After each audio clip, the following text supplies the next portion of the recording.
za ka iya building ɗin business ɗinka a ko'ina a duniya.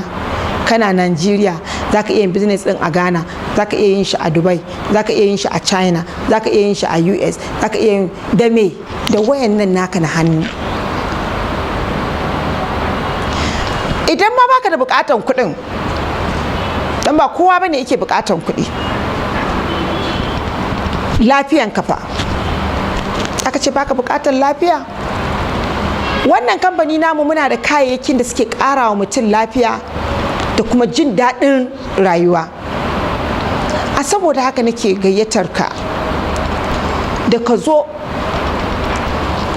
kai joinin kamfaninmu na Forever Living Product, wanda yake da tarihi na tsawon shekaru 42, kuma muna da kayayyaki da suka shafi na sha, su aloe vera gel, su berry nectar, su pomestine power, su herbal tea. Muna da kayayyaki na zuma wanda ake yin su daga zuma, kamar shi zuman kansa da propolis tab da royal jelly da bee pollen. Muna da kayayyaki na agajin abinci iri daban-daban. Sannan muna da kayayyaki na wanka, muna da kayayyaki na fata. Me kake nema da babu shi a kamfaninmu na Forever wanda zai ƙara maka lafiya?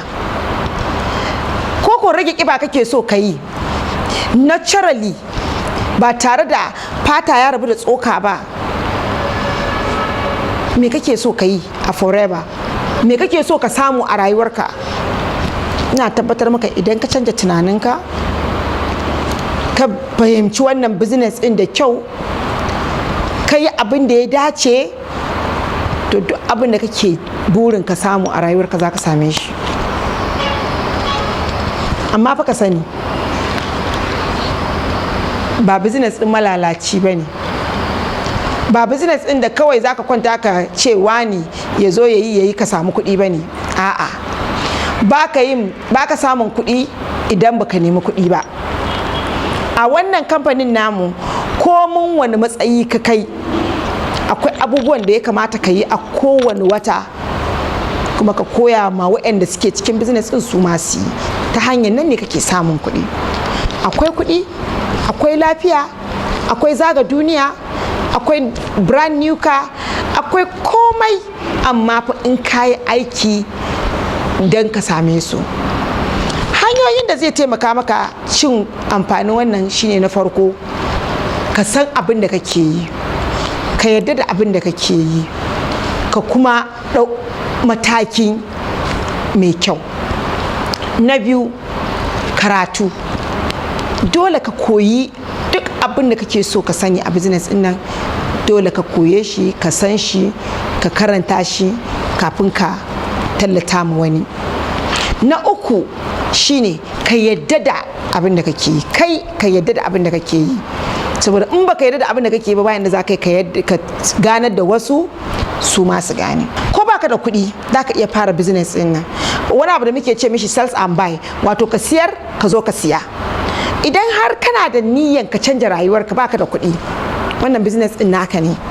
Za mu nuna maka yadda za ka tallata kayayyakin, ka dai san amfanin kayan. Mu abin da muke so mutane su sani shine amfanin kayan mu.